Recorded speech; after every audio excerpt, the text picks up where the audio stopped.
늦었지만 오늘은 그렇게 길지 않을 겁니다. 오늘 다 받으셨죠? 프린트물 다 받으셨죠? 같이 시작합시다. 오늘 먼저 식사 섬겨주신 우리 지체들, 우리 태준 형제님은 지금 오늘 근무하다 늦게 올 수 있다고 했거든요. 아쉽지만 우리 만나면 우리 잘 먹었다고 전달해주시고, 또 현슬기 자매님, 위인숙 자매님 또 섬겨주셨네요. 감사합니다. 네.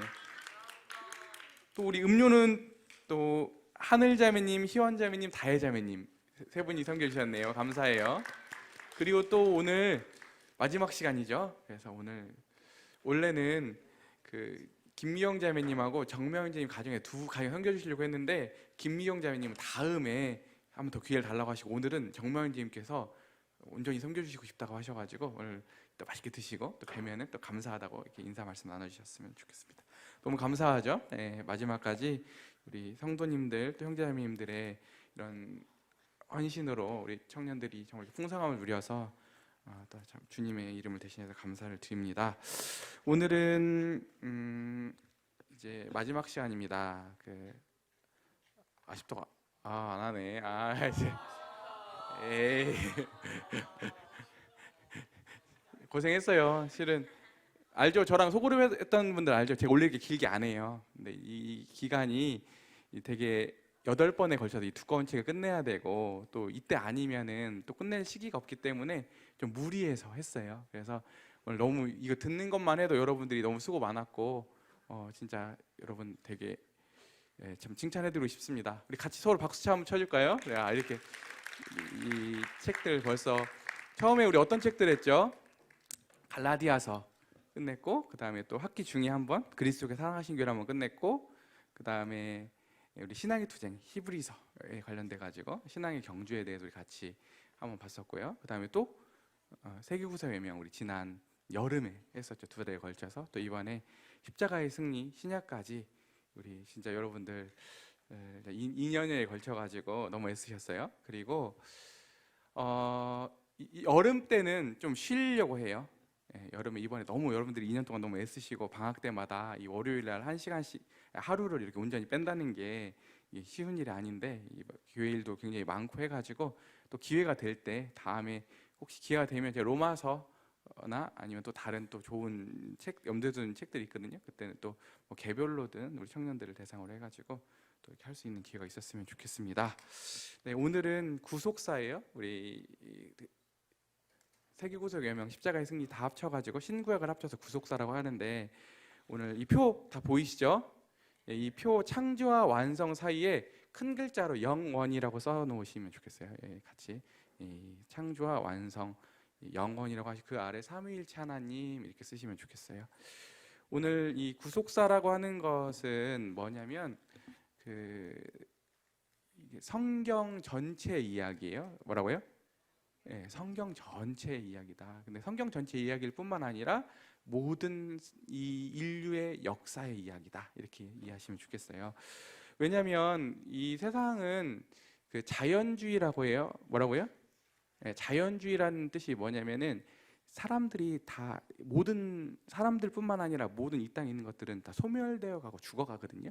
이게 세상에서 갖는 모든 기독교 외에, 특히 뭐 불교 이런 윤회 사상 아니고서는 대부분 갖는 세계관들이 다 죽어가는 거예요. 뭔가 소멸되어 간다고 보는 세계관이거든요. 근데 우리 기독교는 전혀 다른 세계관을 가져요. 어떤 세계관이냐면, 우리는 소멸해 가는 게 아니라 완성으로 가고 있다. 그리고 그 주도권이 하나님에 의해서, 우리 인간의 노력에 의해서 가는 게 아니라 하나님의 주도권에 의해서 우리가 지금 완성으로 가고 있다, 이 이야기를 하고 있는 겁니다. 그래서 우리 그리스도인 하면 여러 가지 뭐 정체성을 얘기할 수 있는데, 그리스도인이 뭐야?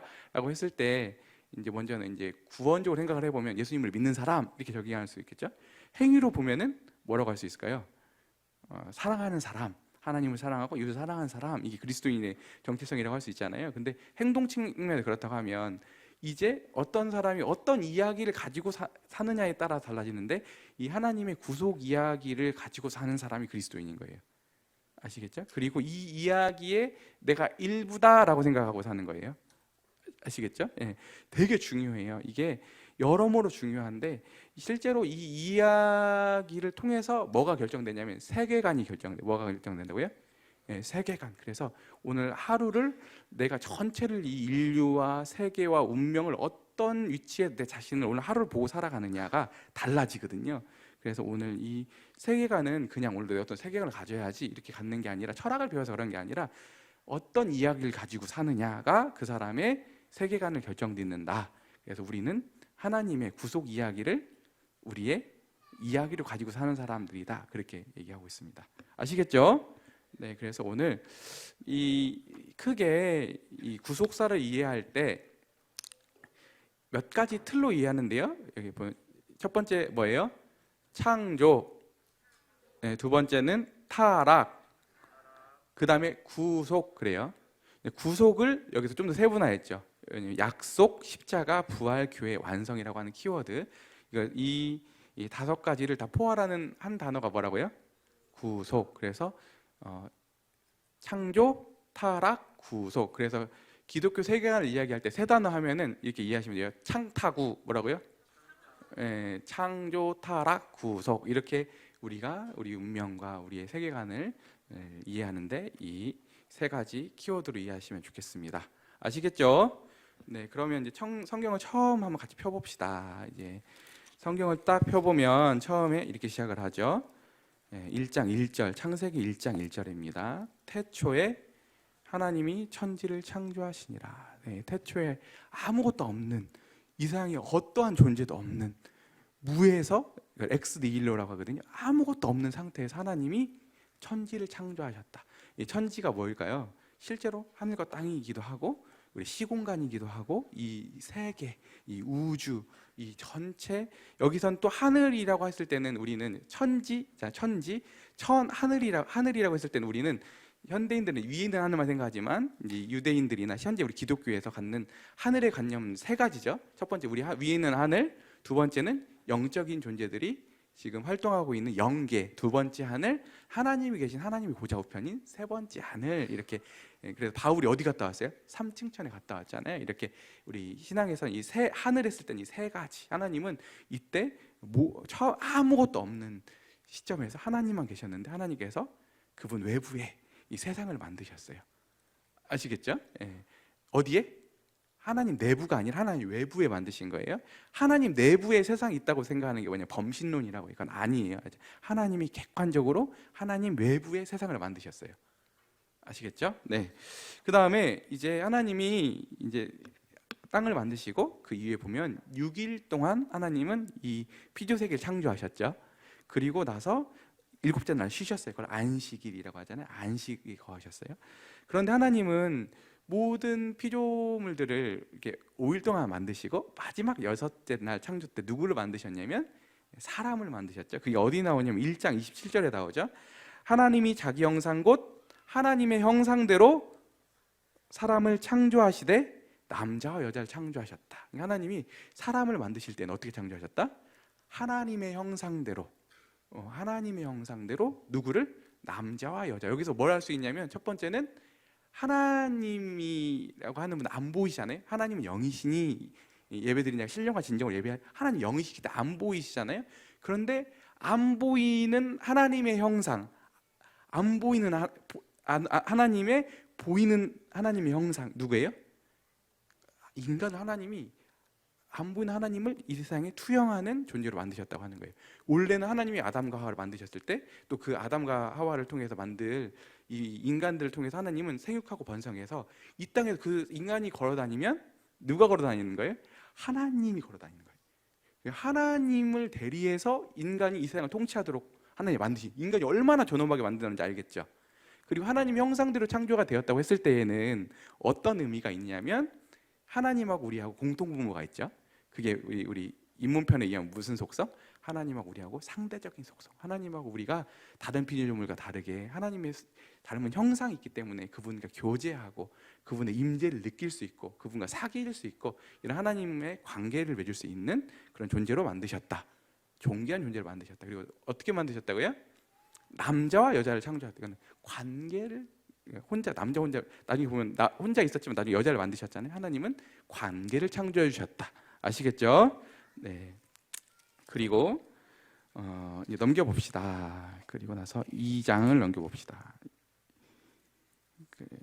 그리고 하나님께서는 사람을 만드실 때 특히 하나님이 땅에 흙으로 사람을 지으시고 2장 7절 생기를 그 코에 불어넣으시니 사람이 생명이 된지라. 하나님이 각별히 다른 피조물들과 다르게 하나님께서 빚으시고 하나님께서 사람의 만드신 그 코 속에 하나님은 생기를 불어넣으셔서 사람이 그때부터 움직이는, 생동에서 움직이는 생명체가 되었다, 이렇게 얘기를 하고 있습니다.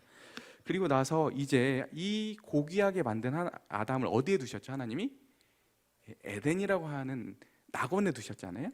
거기서 하나님과 교제하고 하나님이 만드신 이 동산에서 모든 것을 다 누리도록 주셨죠. 최고의 인간의 지성과 영성과 그의 모든 지정의를 가지고 하나님은 가장 지고지순의 복을 누릴 수 있는 인간을 창조하셨죠. 어디에? 에덴에. 정말 아름다운, 지금 우리가 상상할 수 없는 정말 아름다운 에덴 동산에 두셨죠. 낙원에 두셨어요. 그런데 그곳에서 어떤 일이 벌어졌죠? 먼저 하나님이 이 아담을 보호하시려고 어떤 일을 하셨냐면 동산 중앙에 가장 잘 보이는 곳에 뭘 두셨어요? 선악을 알게 하는 실과도 두셨고, 또 그것만 있었던 게 아니라 뭐가 있었어요? 생명나무가 있었어요. 그렇죠? 이 선악을 알게 하는 실과를 왜 주셨냐면 아담이 모든 것을 누리고 있었지만 그 모든 것을 누리고 가능하게 하시는 분이 누구셨어요?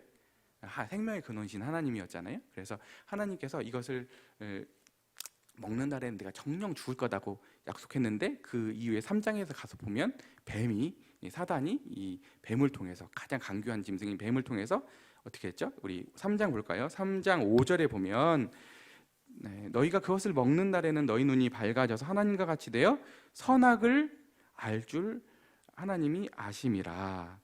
그죠? 그래서 왜 이렇게 하셨냐? 왜 어떤 유혹이었냐면 하나님이 너희 먹지 말라고 한 것은 네가 하나님처럼 될 것 같으니까, 하나님이 너를 못 다스릴 것 같으니까 하나님이 이거 따먹지 말라고 한 거야, 이렇게 유혹을 했다니까요. 하나님이 그런 분이 아니신데 지금 하나님의 의도를 호도했죠. 그리고 나서 그걸 먹고 나니까 어떻게 됐어요? 그 이후에 그 아랫장들을 보면 이제 본인 하와만 먹은 게 아니라 아담도 먹게 되고, 그 이후에 여호와의 낯을 피해서 숨었다, 이렇게 나와 있죠. 그리고 나서 이제 9절에 보면 여호와 하나님이 아담을 부르시며 그에게 이르시되 내가 어디 있느냐, 이렇게 찾아가시거든요. 하나님은 되게 다급하게 찾아가셨잖아요. 아담을 찾을 가장 사랑하는 잃어버린 피조물 찾아가려고 가서 급하게 불렀는데 아담은 어떻게 했어요? 이르되 내가 동산에 하나님의 소리를 듣고 벗었으므로 두려워 숨었나이다. 더 이상 하나님이 친근한 분이 아니라 두렵고 뭔가 하나님이 멀게만 느껴지고 하나님에 대해서 지금 굉장히 어그러진 관계로 들어간 것들을 이렇게 보게 되거든요. 그죠?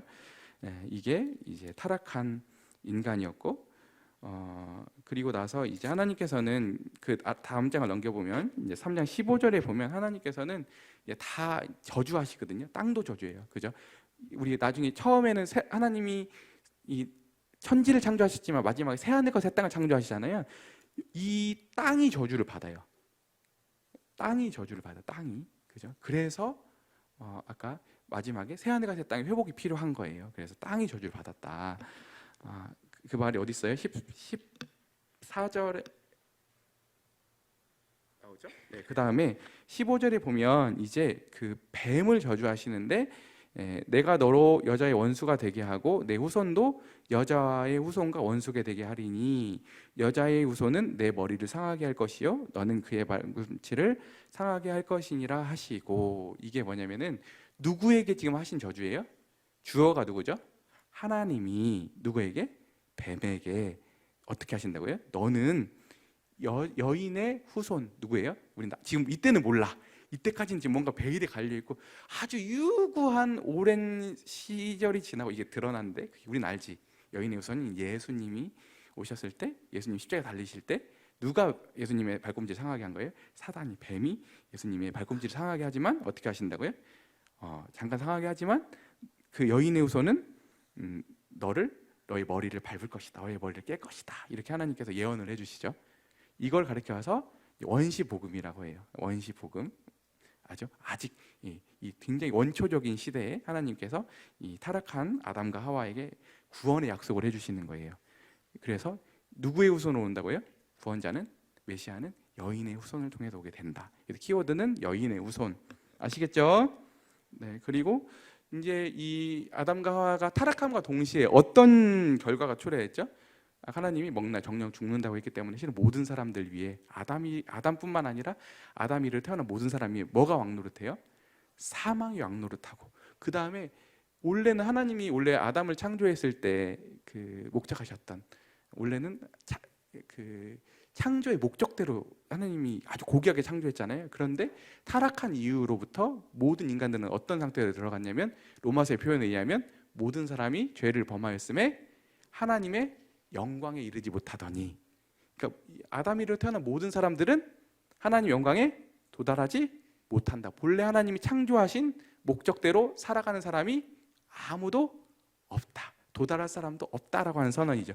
그러면 예수님은 어떤 분이시냐? 이 운명의 끝에 결국에 와서 우리를 변화시키시고 이 모든 주도권을 행사하셔서 우리를 어느 지점으로, 원래 우리를 창조하신 본래의 목적으로, 완성으로 우리를 이끄시는 분, 그죠? 그래서 히브리서에는 뭐래요? 온전케 하신 예수님을 바라보자라고 하는 이유는 우리의 결국 이 하나님의 영광에 도달하게 하실 분이 누구시다? 예수 그리스도시다. 아멘. 네, 감사하죠. 네. 그 다음에 이제 그 아담과 하와가 타락한 이후로 하나님 어떤 일을 하셨죠?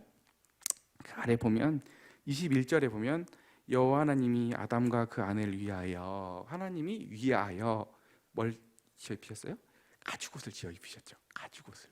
정말 하나님이 원래는 그들이 무화과 나무 잎으로 지어 입었는데 곧 그 시드니까 하나님이 이 둘을 위해서 하나님께서 가죽옷을 지어 입혔는데, 이미 이때부터 피가 흘려지고 짐승의 희생에 의해서만 인간의 허물이 가리는 것들을 이미 예표하고 있다, 이렇게 보이죠. 그다음에 4장으로 넘어갑시다. 이제 그리고 나서 이제 아담과 하와가 동침해서 아이를 낳았죠. 첫째가 이름이 뭐예요? 가인. 그다음에 두 번째는 아벨 낳았고, 그다음에 4장 3절에 보면 원래는 하나님이 어떻게 했어요? 그 제사를 드릴 때 이제 양의 첫 새끼로, 양으로 피해 제사를 드릴 것을 하나님께서 계시해 주셨는데, 3절에 보면 세월이 지난 후에 가인은 뭘로? 땅의 소산으로 제물을 삼아 여호와께 드렸고, 여기서 땅의 소산이다. 땅은 어떤 곳인데? 저주받았는데 그 저주받은 땅의 소산으로 피가 없이 인간의 노력으로 모든 걸 다 내표하는 말들이잖아요. 그렇게 저주받은 땅에 있는 소산으로 하나님께 드렸다. 아벨은 어떻게 해서 오히려 순종해서 아벨은 자기 양도 첫 새끼와 그 기름으로 드렸더니 여호와께서 아벨과 그의 제물은 받으셨으나, 하나님께서 아벨에 대해서 연락하셨죠. 그죠? 예. 그러니까 어떻게 됐어요? 그 다음 절에 보면 가인이 분하여, 그죠? 안색이 변했다, 이렇게 나와 있어요. 그리고 나서 살인을 저질, 인류 최초의 살인을 저질러요. 그러니까 인류 최초의 살인자가 누구예요? 가인이에요. 그리고 이제 가인이 이제 쫓겨나가잖아요. 근데 쫓겨나가는 가인에게 표를 주시고, 그다음에 어쨌든 그 이후에 가인이 이 땅에서 여인도 얻고, 그러면서 이제 이 땅에 가인의 어떤 문명이 만들어지죠.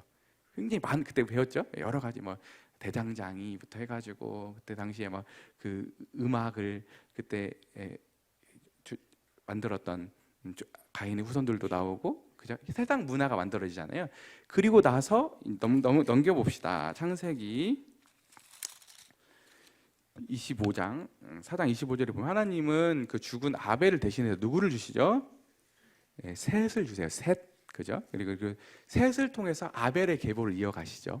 그런데 그 아담과 아벨의 계보가 셋을 통해서 흘러가는데 그 계보가 어떻게 되죠? 나중에 가보면 결과에서는 가인의 이제 그 섞여가지고 더 이상 하나님이 인류를 보실 때 너무 그 만드신 걸 후회하실 만큼 인류가 타락했어요. 그런데 우리가 지금 이 말세를 표현할 때 뭐라고 하면, 너희 이때가 말세가 노아의 때와 같다. 이렇게 해서 우리가 끝으로 갈수록 정말 하나님 다시 오셔야겠다는 소리가 그냥 절로 나잖아요. 이때가 그랬다는 거예요. 그냥 있었던 정도가 아니라 이때 죄가 너무너무 관영을 한 거예요. 하나님 보실 때 끔찍한 거예요. 그리고 더군다나 이때 몇 살씩 살았어? 800세, 900세 살았다고. 그러니까 이 긴 시간 살면서 얼마나 사람들이 이 죄를 지었겠어요. 그러니까 얼마나 더 극악했겠어요. 그러니까 하나님께서 여기 보면은 우리 6장 5절을 봅시다. 여호와께서 사람의 죄악이 세상에 가득함과 그 마음으로 생각하는 모든 계획이 항상 악할 뿐임을 보시고 땅 위에 사람을 지으셨음을 어떻게 하다 한탄하사 마음에 근심하시고 이르시되 내가 창조한 사람을 내 지면에서 쓸어버리되 사람부터 가죽과 그 기는 것과 공중의 새끼까지 그리하리니 이는 내가 그것들을 지었음을 한탄함이라 하시니라. 그러나 노아는 여호와께 은혜를 입었더라. 이렇게 얘기하고 있습니다. 그래서 하나님이 이제 물로 심판하시죠. 이 세상에 있는 모든 인류를 다 심판하시게 되는데, 그때 이제 이 하늘과 땅에 샘이 열려서 이 땅이 더 이상 어떤 인류도 숨을 쉬고 있는 동물들이나 인간은 살아남을 수 없는 그런 환경에 처해졌었죠. 그리고 나서 하나님께서는 그 인류를 보존하시기 위해서 노아의 8 식구와 또 암소 한 쌍씩을 배로 들이셔가지고 하나님은 또 다시 노아의 방주를 통해서 하나님은 구속을 이어가시죠. 근데 이게 하나님이 우리가 오해하면 안 되는 게, 하나님이 이렇게 딱 지켜보다가 그렇구나, 더 안 되겠구나 이렇게 심판하시고 이런 소극적인 게 아니라, 하나님은 굉장히 적극적으로 인류를 보존하시기 위해, 하나님 이 구속사역을 일어나시기 위해서 적극적으로 하나님 이 세상을 심판하시고, 왜냐하면 이대로 놔두면 이 땅은 생족이 되는 거예요. 그냥 사람들이 스스로 mel망해 버리게 되는 거예요. 그러니까 하나님은 인류를 보존하시기 위해서 하나님은 어떻게 보면 굉장히 급한 처방을 내리시고, 하나님은 이 노아를 통해서 인류를 다시 이어가게 하게 하시는 이야기다. 아시겠죠? 이게 지금 맨 위까지 와 있죠? 보이세요? 네, 노아까지 와 있습니다. 그리고 노아에게 어떤 약속을 해주시 하나님께서? 물론 심판하지 않겠다라고 하시고, 하나님은 그 이후부터, 이 노아 때부터 하나님은 인류를 심판하지 않으시죠. 언제까지? 예수님이 다시 오실 때까지 하나님은 지금 인류를 향해서 지금도 이런, 하나님은 한번 청소를 하셔야 돼요. 하나님 심판하셔야지만 마땅한데, 그분의 공의가 지금 여전히 인간을 심판하셔야 하는데, 하나님은 지금도 길이 참고 계시다. 이 로마서의 표현이었죠. 하나님 지금 참고 계시죠. 이 세상을 하나님 왜 모든 사람들이 지금 돌아오기를 하나님은 지금도 참고 계신다. 이렇게 얘기하고 있습니다. 그리고 이제 하나님은 이 노아를 통해서 또 자손들을 이렇게 번창케 하시죠. 땅에서 이제 번창케 하시는데, 이 노아의 후손들이 얼마 전까지 이 끔찍한 하나님의 이 진노를 봤으면 정신을 차려야 될 거잖아요. 새롭게 인류가 시작됐는데, 근데 곧 얼마 지나지 않아서 인류가 어떻게 돼요? 하나님을 반역하죠. 그리고 신할 평지에 뭐를 짓죠? 바벨탑을 하나님과 같아지려고 엄청나게 높은 마천루를 짓잖아요. 왜냐하면 하나님과 같아지려고 했을 뿐만 아니라, 더 이상 이런 홍수가 와도 이건 거뜬히 우리가 올라가서 살 수 있어. 하나님이 이런 심판에 오더라도 우리 인간이 이걸 다 대응할 수 있어. 인간의 하나님을 향한 도전이었어요. 그러니까 하나님이 어떻게 하셨어요? 아주 가볍게 드셨죠. 언어를, 원래 인류의 언어 하나였는데 하나님 언어를 흩으시니까 그들이 다 이제 지면에다 흩어짐을 또 다시 있게 되잖아요. 이게 이제 그 노아 이후에 인간의 실상이다. 인간 진짜 구제불능이죠. 하나님이 구속에 한 번도 협조를 한 적이 없네, 인간들은. 근데 이때 하나님은 누구를 부르시죠? 이 구원 사역을 이뤄가시기 위해서 아브라함을 어디서 불러요? 갈대아 우르라고 하는 지역에서, 이게 지금으로 하면 어디냐면 이라크, 이란 이쪽이거든요. 근데 여기서 아버지가 데라였는데 뭐 하는 사람이 우상 만드는 사람이었어. 근데 거기서부터 잘 살고 있었는데, 거기서도 기득권 누르고 잘 살고 있었는데, 아브라함을 그 본토 아비 친척 그 집을 떠나가지고 가나안 땅, 약속의 땅으로 가라고 했어요. 근데 바로 가지 않아요. 어디서 잠깐 보면 하란에 보면, 어디?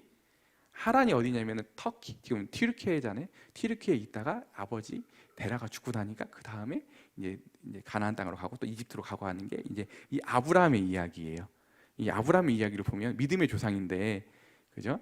이 아브라함 생일을 보면 마냥 믿음의 조상인가 보다 하는데, 왜냐면 실은 가서 보면 자기 아내도 누이라고 속여먹고, 가서 보면 또 하나님이 약속을 해주셨음에도 불구하고 그 약속 신뢰하지 못하고 누굴 낳죠?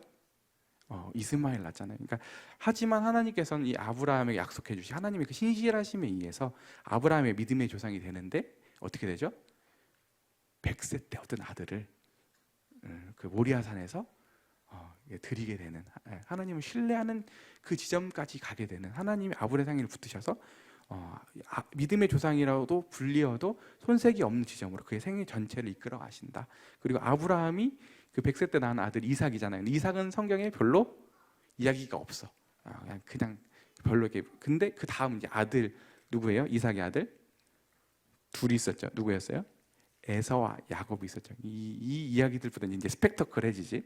이제 에서의 이야기를 보면 에서가 형이었잖아요. 근데 그 엄마 리브가의 어떻게 보면 농간에 의해서 믿음의 선택이었지만 이제 그 바뀌죠. 장자권이 바뀌죠. 그래서 그 에서의 그 살이를 피하기 위해서 어디로 가요? 라반 자기 외삼촌 집에 가가지고 고생은 이제 진짜 칠나게 하지. 거기서 정말 고생을 하잖아요. 그리고 거기서 어떻게 되죠? 아내 둘을 얻죠. 첫 번째는 원래는 레아를 얻으려고 했는데 이 라반의 이 계략에 의해서 라헬을 얻고 레아를 얻고 그다음에 또 두 첩을 얻잖아요. 그 이 네 부인을 통해서 누가 태어나죠? 12아들들이 태어나잖아요. 그게 나중에 가보면 이스라엘의 12지파, 12시조가 되는 거예요. 아시겠죠? 네, 그래서 이제 이때 야곱의 12아들들. 근데 이 12아들들에 대한 이 스토리들 가서 보면 이제 요셉이 등장을 하죠. 이제 요셉은 11번째 아들이었는데 가장 야곱이 사랑하는 아들이었죠. 그러니까 그에게는 채색 옷을 입혔어. 그리고 또 꿈쟁이였잖아요. 그래서 꿈을 꾸지. 이제 어머니의 아버지를 상징하는 뭐 해달 형들이나 별들이 자신을 향해서 이제 절을 하고 또 어떻게 돼? 볕단들이 또 자신의 볕단을 향해서 또 절을 하게 이런 얘기를 하게 되니까 형들의 미움을 사서 어떻게 되죠? 이제 애굽으로 이집트로 팔려가게 되잖아요. 그렇죠. 그래서 요셉이 그곳에서 보디발의 집을 거치고 보디발의 집에서 또 감옥으로 가서 술 맡은 관원장, 떡 맡은 관원장 거기서 꿈을 해석해주고 또 다시 복권되어 가지고 한참 뒤에 복권되어 가지고 어떻게 되죠? 애굽의 총리가 되죠. 총리가 되어서 그 7년 흉년과 7년 풍년 이 두 시기들을 잘 극복해서 하나님의 지혜로 요셉이 이제 이때 당시에 가장 지금으로 하면 미국 같은 최고 강대국의 어떻게 됐어요? 총리가 된 거예요. 실권자가 된 거, 실권자가. 그리고 나서 거기서 이제 그 여러 가지 스토리 있잖아요. 형들을 다시 만나게 되는 그 스토리들 통해서 이제 다시 야곱의 식솔들이 다 어디로 와요? 이집트로 와서 고센 땅에서 머물면서 살아가요. 근데 한 350년이 흐르고 나니까 이제 실제 역사적으로도 보면은 왕조가 바뀌어. 그 이집트 왕조가 바뀌거든요. 그래서 힉소스 왕조라는 게 있어요. 그래서 이 왕조가 바뀌는데 이제 성경의 표현에 의하면은 누구를 모르는 모세를 모르는 왕이 모세가 아니라 이 요셉을 모르는 왕이 나왔다 이렇게 얘기하고 있어요. 그때 이제 남아들을 살해하는 정책을 피잖아요. 파라오가. 그래서 그때 살아남은 게 누구예요? 요게벳의 아들이었던 모세가 갈대 상자에 띄어져 가지고 이제 바로의 궁으로 들어가서 공주의 아들로서 자라게 되고 성인이 되어서 어떻게 되죠? 40살쯤 되었을 때 이제 그 애굽인을 살해하는 그 일 때문에 이제 광야로 쫓겨나서 40년을 또 거기서 흔히 말 뺑이 치잖아요. 거기서 또 하나님을 40년이 지난 후에 만나 주시잖아요. 하나님이. 그죠? 그리고 나서 하나님이 부르시는데 바로로부터 지금 신음하고 있는 이집트에서 종살이하면서 계속 이제 피라미드 짓고 온통 지금 이제 정말 이 극심한 이 제국의 노예로 살고 있는 이 히브리인들을 구출하기 위해서 하나님이 모세를 보내시죠. 모세를 통해서 하나님은 이집트에 10가지 재앙을 내리시고 그리고 마지막 재앙이 뭐죠? 장자. 그리고 거기 유월절이 나오죠. 패스오버. 그래서 유월절에서 그때 모든 이집트는 초태생들, 처음 난 동물이건 사람이건 다 처음 난 것들은 다 죽게 되는 그 심판에서 문방 설주에 피가 발라져 있는 집들은 넘어가게 되잖아요. 그리고 그것을 기리는 기념일이 뭐예요? 유월절. 유월절. 그래서 이스라엘 백성들은 이때부터 매해 유월절 날마다 이런 유월절 세러모니를 하게 되는 거잖아요. 그죠? 여기까지 이제 그 출애굽의 이야기고 이때 아까 350년이 지난 후에 이 야곱의 가족들이 들어가서 350년이 지난 후에 한 민족이 되는 거예요. 한 나라를 구성할 만큼의 그 사람들이 늘어난 거예요. 아시겠죠? 그래서 이제 바로 그 출애굽을 해가지고 이제 가나안 땅으로 가야 되는데 원래는 한 일주일이면 한 열흘이면 갈 만한 거리인데 하나님 몇 년 돌리시죠? 광야에서 계속 40년이 반복되죠. 40년 동안 광야에서 처음 첫 세대들을 다 광야에 묻으시고 이제 나중에 가보면 모세도 못 들어가죠. 누구를 통해서? 여호수아와 갈렙, 특히 여호수아의 지도력 아래에서 이제 들어가게 되잖아요, 가나안 땅으로. 근데 이 40년 동안 하시는 동안 하나님께서는 훈련하시죠. 하나님만 의지하는 광야의 훈련을 진행하시거든요. 그리고 하나님이 그들 의복도 떨어지지도 않고 신도 떨어지지 않고 하나님 만나도 먹이시고 메추라기를 통해서 그들을 40년 동안 하나님만 의지하는, 왜냐하면 바로 이 이집트에서 그들이 젖어 있었던 그 세상 물을 다 빼시기 위해서 하나님을 예배하는 백성을 만드시 40년 동안 하나님 예배 훈련을 성막을 통해서 그들 가운데 거주하시면서 하나님은 이 40년 동안 하는데 결국 그들의 불신앙에 의해서 그들은 광야에 묻히게 됩니다. 그리고 다시 이제 이 여호수아를 통해서 들어오게 되고, 그다음에 거기서 정복 전쟁을 하게 되고, 이제 나중에 이스라엘 사람들이 이 이스라엘 땅에 거주하게 되죠. 이제 거주하면서 이제 잘 살아야 될 거 아니야. 하나님 역사를 했으면, 이 사진조가 했으면. 근데 얼마 지나지 않아서 그들이 하나님 떠나고 자꾸 우상 숭배, 그 가나안 땅에 있는 우상들의 자꾸 마음들이 빼앗기고 그들의 삶이 망가지니까 그때 하나님은 심판하시기 위해서 주변에 있는 민족들을 사용해서 이스라엘 백성들을 징계하시거든요. 그때마다 또 울부짖으니까 모세처럼 또 사람을 보내시거든요. 그게 누구예요? 사사들이에요. 사사들. 그래서 사사기 쭉 우리 지난 수요 집회 때 배웠었죠. 그리고 이제 사사기가 끝나고 나니까 지금 우리 사무엘상 왔죠. 마지막 사사가 누구예요? 이 사무엘에게 왕을 요구하잖아요. 그리고 이제 왕정이 시작되죠. 사울과 그 다음에 이어지는 다윗, 그 다음에 다윗 왕조를 통해서 쭉 진행이 되다가 어떤 일이 벌어지죠? 남왕국과 북왕조, 남왕국과 북왕국이 나눠지는 일이 있거든요. 솔로몬 아들 여로보암 때 이제 이 나눠지는 일이 이제 벌어지거든요. 느호보암이죠. 느호보암 때 벌어지게 돼요. 그런데 이때 어떤 일들이 벌어지냐면 북왕국은 어디에? 아수르에 망하고 남왕국은 바벨론에게 망하죠. 그래서 포로기를 지내게 돼요. 그리고 그때 하나님 그 전후로 해서 누구를 보내시죠? 선지자들을 보내시죠. 그래서 우리가 지금 보는 선지서들이 그때 쓰여진 거다. 아시겠죠? 그래서 돌이킬 것 하나님 계속 말씀하시고 또 나중에 회복의 약속도 해주시는 이 선지자들이 활동했던 시기가 언제? 포로기. 포로 귀환기, 그죠? 포로 귀환이 누굴 통해서 이루어지죠? 에스라와 느헤미야를 통해서 포로들이 귀환하게 되는 이야기입니다. 그리고 나서 이제 우리 지금 배웠었죠. 우리 이 세계 구속의 여명 마지막 파트 뭐였어요? 신구약 중간기. 하나님이 침묵하시는 시기가 있죠. 그때 하나님이 더 이상 이제 선지자를 통해 말씀하시진 않지만 하나님 그냥 손 놓고 계셨냐? 그게 아니라 하나님은 이제 예수님이 오셔서 이 세계가 복음화되기 위해서 바울을 통해서 전도되기까지 모든 그 저변의 작업들을 다 하고 계셨다. 로마를 통해서 모든 길도 뚫어 놓으시고 언어도 통일하시고 그때 하나님이 놀고 계셨던 게 아니다. 또 사람들이 또 메시아를 대망할 수 있도록 동양 사상 이렇게 또 섞여가지고 원래는 서구에서는 이런 메시아나 이런 영적인 것들이 되게 없었거든요. 그들 사상 가운데. 근데 동양과 이렇게 문화가 이게 조인이 되면서 그들이 메시아가 오는 것을 받아들일 수 있는 그런 영적인 상태까지 준비시키는 기간이었다. 기억나시죠? 네, 여기까지가 구약입니다. 30분 했습니다. 네, 30분 했네요. 그 다음에 이어서 이제 신약으로 와야죠. 그리고 이제 그 오가는 중에 특히 예수님은 유다의 사자 이러시잖아요. 어디에 나오는 거냐면 그 야곱이 죽기 전에 12아들들을 이렇게 축복하거든요. 축복을 하는데 그때 유다에게 했던 이 유언을 보면 여기에 유다가 가장 이제 통치자 그 안에 나올 것을, 그다음에 그 위가 영원할 것을 약속해 주시고 그 이후에 다윗의 자손도 이 실제 유다의 축복하고 굉장히 선을 같이 하는 또 다윗에게 또 너의 왕조에 대해서 네가 영원할 것을 또 하나님 약속해 주세요. 그래서 이 다윗의 자손, 그래서 예수님은 유다의 사자, 다윗의 자손, 또 앞에 가보면 여인의 후손, 이렇게 예수님은 이런 구약에 있는 예언들의 성취로 오셨다. 그래서 신구약 중간기가 끝나고 예수님의 등장, 그리고 나서 이제 십자가의 승리를 딱 피면 첫 과가 나왔었죠. 뭘로 나왔어요? 성육신. 그죠? 성육신. 예수님께서 이 땅에 초림하셨죠. 처음 오셨죠. 초림. 어디 오셨어요? 베들레헴 마구간에 오셨죠.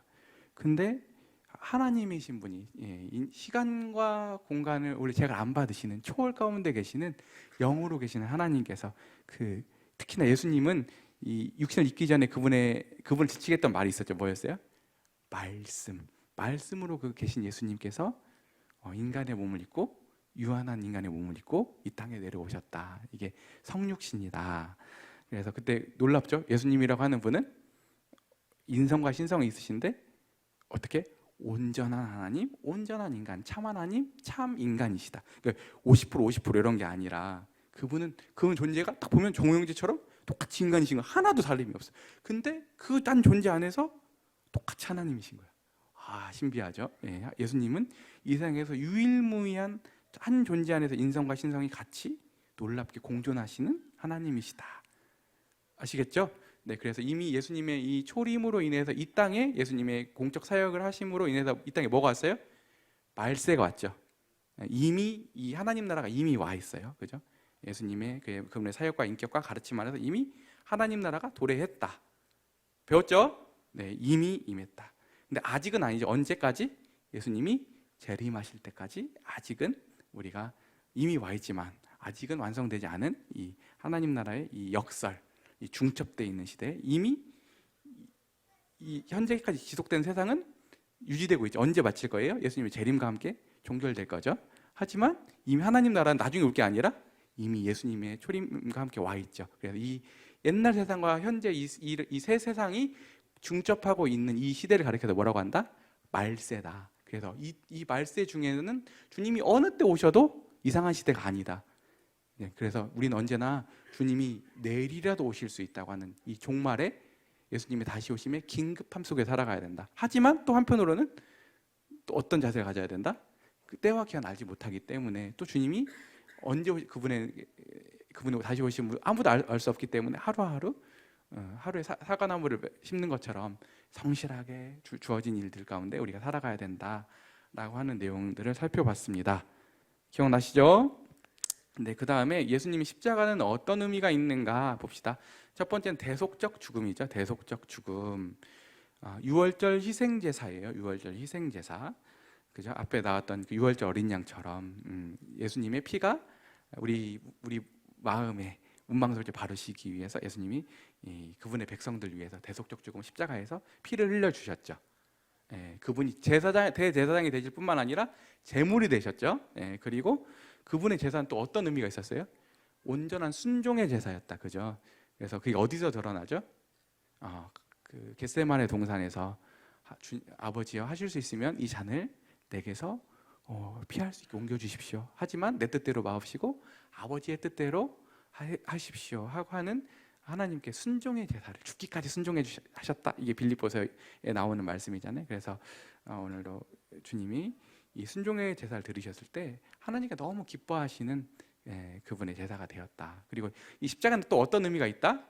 하나님의 공의를 입증하신다. 왜냐하면 지금까지 하나님은 이 세상을 심판하셔야 된다고 하는 그분의 공의가 계속 공격을 받았잖아요. 하나님 그 부담이 항상 있으셨잖아요. 그러니까 하나님은 십자가에서 자기 아들을 십자가에 못 박으심으로 인해서 나는 그냥 죄를 간과하는 하나님이 아니라 나는 여전히 죄에 대해서 여전히 이 공의를 행사하고 있는 하나님이 자기 공의를 변호하시는 게 십자가에 담겨진 의미다. 그뿐만 아니라 또 어떤 의미가 있다?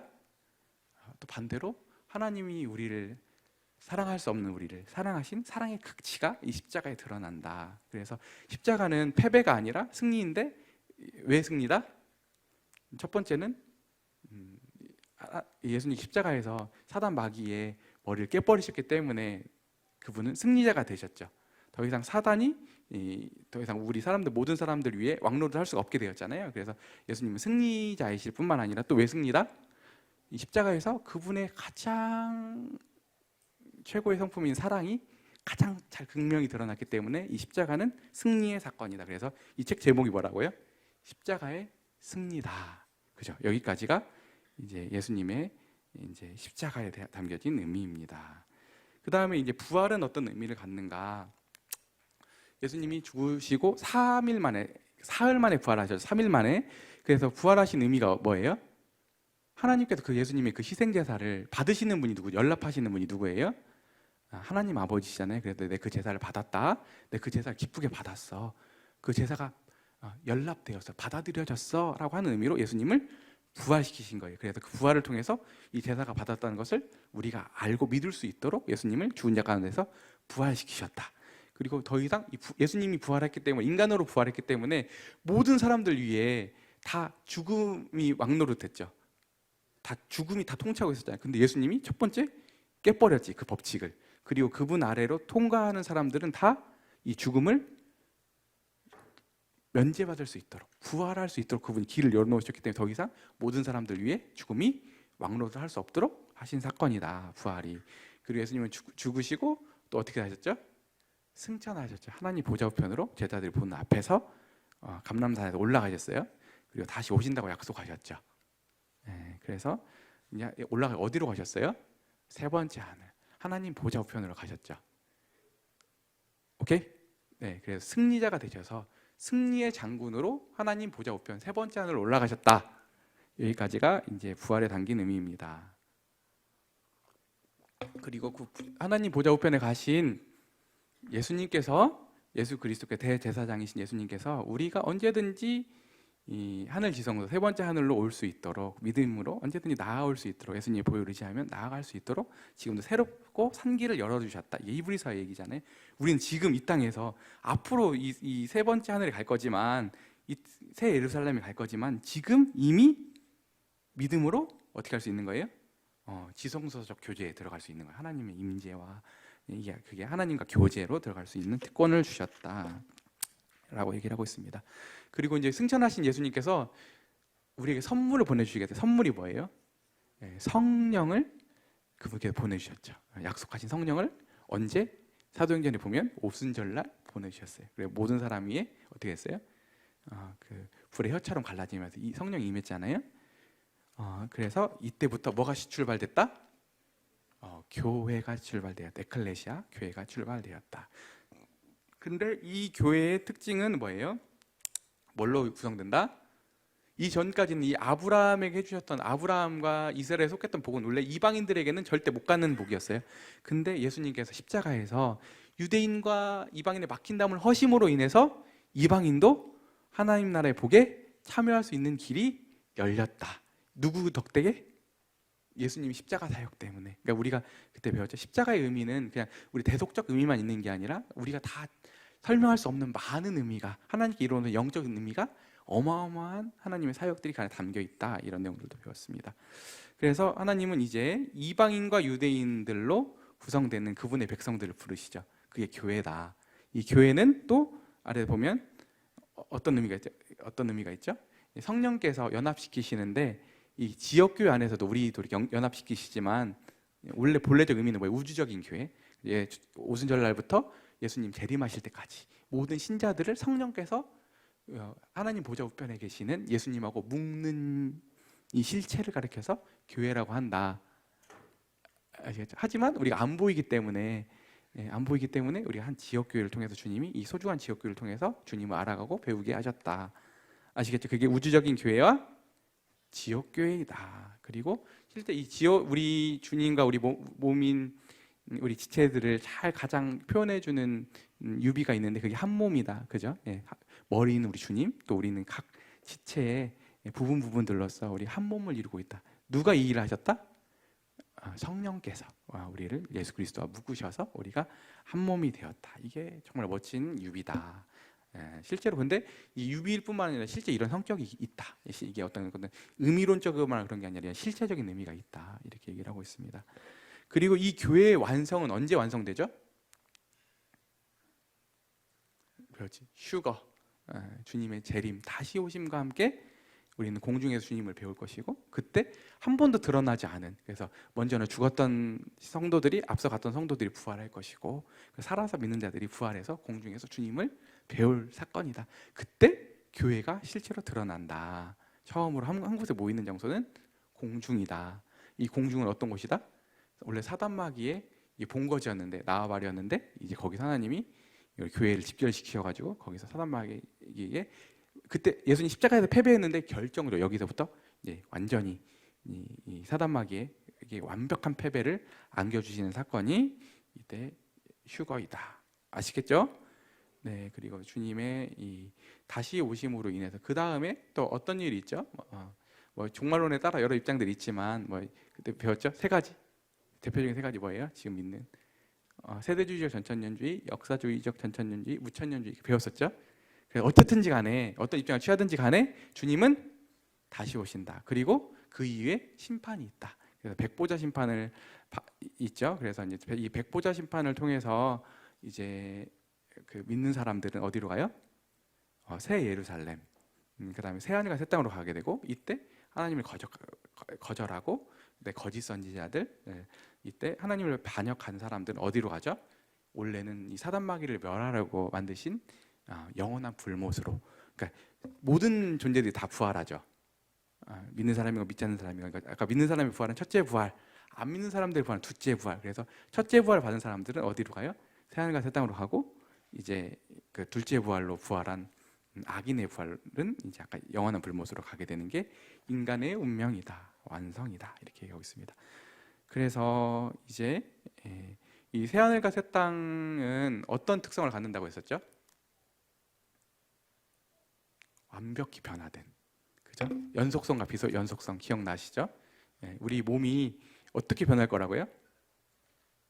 발광기로 변하는데 이 몸에는 세 상태가 있다고 했죠. 첫 번째는 타락하기 전에 아담이 가졌던 그 인간 육신의 상태. 두 번째는 썩어질 현재의 우리 육신의 상태. 세 번째는 주님이 변화되신 것처럼 완전히 똑같은 몸, 인간의 육신을 입고 있지만 완전히 변화된.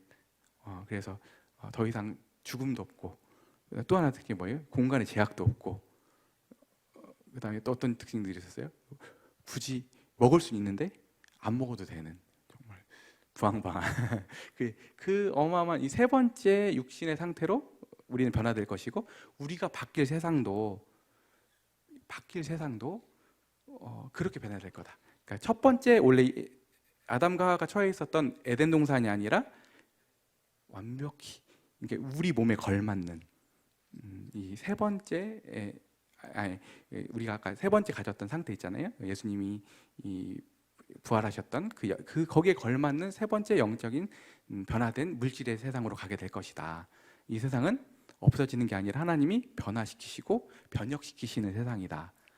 배웠었죠? 그래서 그게 위로부터 오는 도성. 그래서 원래는 하늘 3층천이잖아요. 하나님 보좌가 어디로? 땅으로 내려오지.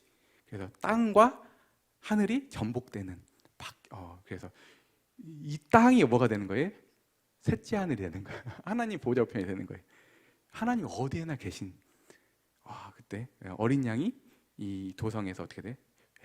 태양이 되시고 모든 신자들은 다 새롭게 변화되어 가지고 은히 그때 가보면 다 빛나는 뭔가 새로운 육신을 입고 있는 그런 도성에서 살게 될 것이다. 이게 우리 영원한 운명이다. 이게 하나님이 우리에게 가져다 주시려고 하는 모든 인류의 끝이자 우리 구속받은 사람들의 기다리고 있는 복이다. 그렇죠? 그래서 지금 이 피조 세계는 로마서에 보면은 하나님의 아들들이 나타나는 이 구속의 때를 기다린다는 이유 알겠어요? 왜냐하면 이 세상은 우리의 변화와 관련되어 있기 때문에 그래요. 그러니까 예수님을 통해서 하나님의 아들들 우리가 변화될 때 우리를 기반으로 해서 이 세상이 변화될 거예요. 아시겠어요? 그래서 지금도 이 피조물들이 고대하는 것은 예수님의 재림일 뿐만 아니라 우리 재림으로 인해서 우리가 변화될 때 세상이 같이 변화되기 때문에 이 피조세계가 지금 우리 인간들 뿐만 아니라 모든 피조세계가 이때를 기다리고 있다. 이렇게 얘기하고 있는 게 로마서의 설명입니다. 아시겠죠? 네, 오늘 구속사 한번 쭉 훑었습니다. 애쓰셨어요.